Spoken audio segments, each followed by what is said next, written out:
Okay, I'm not exactly sure how to pronounce your name, so I hope I don't crucify your name. I'm going to say Annique. But I want to respond to your review as thorough as I possibly can. You sent me 3 pictures, and I looked at them as best as I could to try to judge what I would charge for that. And from what I could see or interpret about that hairstyle, I thought basically I was braiding just the front. And you sent me the pictures, and I was supposed to get it, but I didn't. And when you came in with the braids already taken out. So I didn't see what it was I was taking out because you didn't want me to take it out and put it back in. Okay. I'm okay with that. And I was okay with charging $40 just to do the front of your hair. But when I realized that I was braiding them all the way down your back, I asked you for more money. But I don't believe that I asked you for a total of $80. I still have the original text with the picture. Okay, the video just got interrupted with a telephone call, which kind of changed my mood because it was a good call. But anyway, I'm trying to respond to you, Miss Annique. I think you were saying that I charged you an extra $40, and I think you need to quit. Now, if this is what comes with millennials, people who look great, they seem to be doing great things, and then they're the devil. What the hell is that? What are we in for? I'm really scared of millennials. I'm about to run and hide for the hills and look for a group of people to do hair for that is really worth my time. Because you guys are scary. I mean, really very scary. You have the look that somebody feels comfortable with, but no morals. You reminded me of those folks on the buses that have world-class education, but no manners. And it's blowing my mind that it's not just you, it's several of you young ladies that I'm just kind of blown away that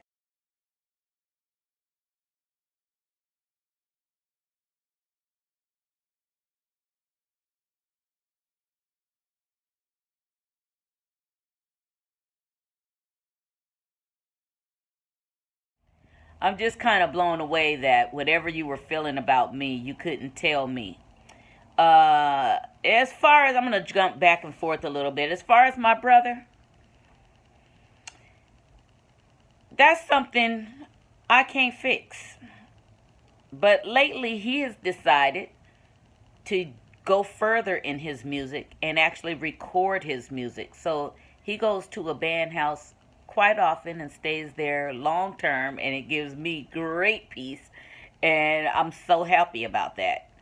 And I apologize for our interaction in front of you, but I'm dealing with somebody with an autistic mind, and I don't have the degree to deal with that individual.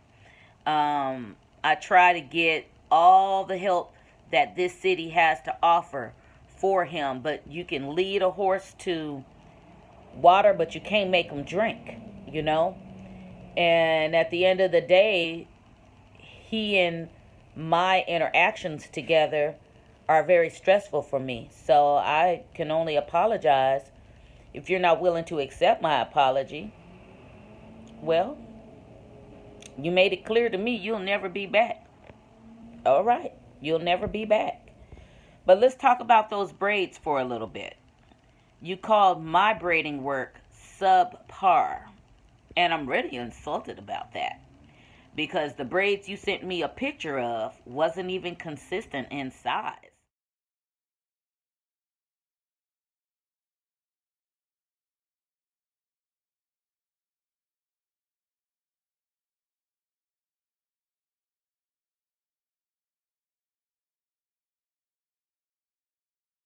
And the braids I put in, which I'm going to add all those pictures to these clips, to this video. I really don't appreciate you telling the world, everyone in Seattle, that my work wasn't good. And then you made it sound like I was expensive. You came to me because I was cheap.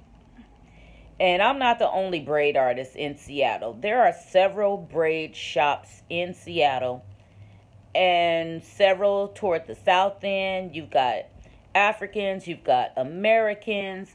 If you search, you'll find them because I look for them. I get my hair done. And I just don't appreciate you saying that my work wasn't good when I really feel like I put my foot in it. Now, in between the larger braids, I put a smaller braid. One of those smaller braids, I did forget to braid down because I didn't see it. I didn't even realize what we were doing. I thought we were going to do a style at the end of those braids and kind of just leave those braids like in a knot or ponytail.